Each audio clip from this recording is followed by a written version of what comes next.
I have slipped and slid over slick ice, frozen water.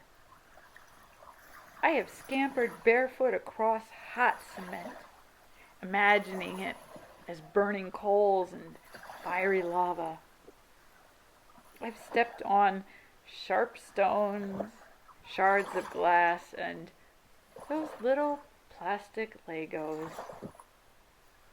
I've even stepped on toes, both literally and figuratively. For many years, I walked on eggshells. Not literally,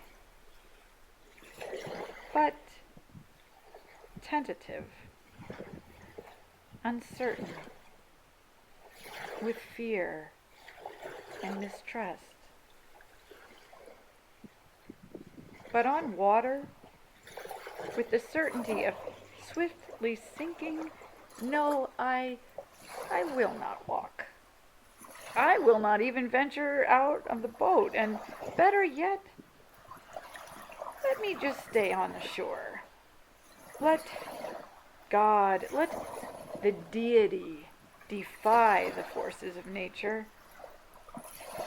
Let all that stay with the one who can speak not only in rolling thunder, but in a silence. A silence I don't think we can begin to imagine. Think of that silence. Think of it not as the, early morning with your nice cup of coffee, the windows open, the nice gentle breeze and the chirping birds. Not the silence in the middle of a forest far away from city voices, or the middle of a sea somewhere with lapping calm water. No, why don't we think of this silence as a deep absence, an utter void that swallows up even the sound of our own heartbeat, the sound of the blood within us, even our own thoughts. Absolute nothingness.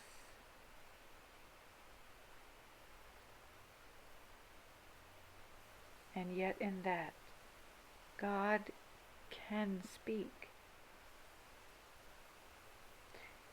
We, you and me, we have limits.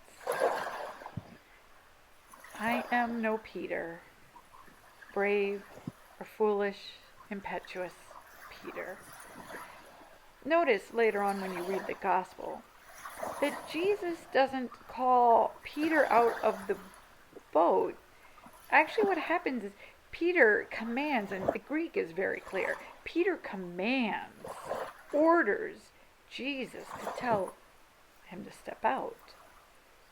Now, I like Fred's take on the story. We can and should step out of our comfort zones. We can and should challenge our fears. We can and should take risks and try things and succeed and try things and fail.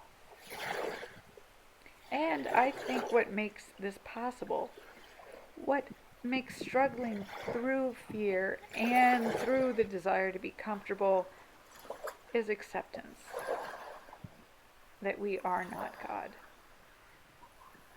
that we are followers. This is the decision of faith to live as disciples of Jesus. We follow him. We do not walk on water. I do not walk on water. We follow the one who does. We, as I would hope, would learn as a people, a race, a country. We are not above, or we have not overcome nature. We are part of nature, bound to it, but also bound to God, bound to the God who will defy the waves, who defies the wind and even gravity, and more importantly, even death, to buoy us up, to hold us with hope, and to show us the way. Amen.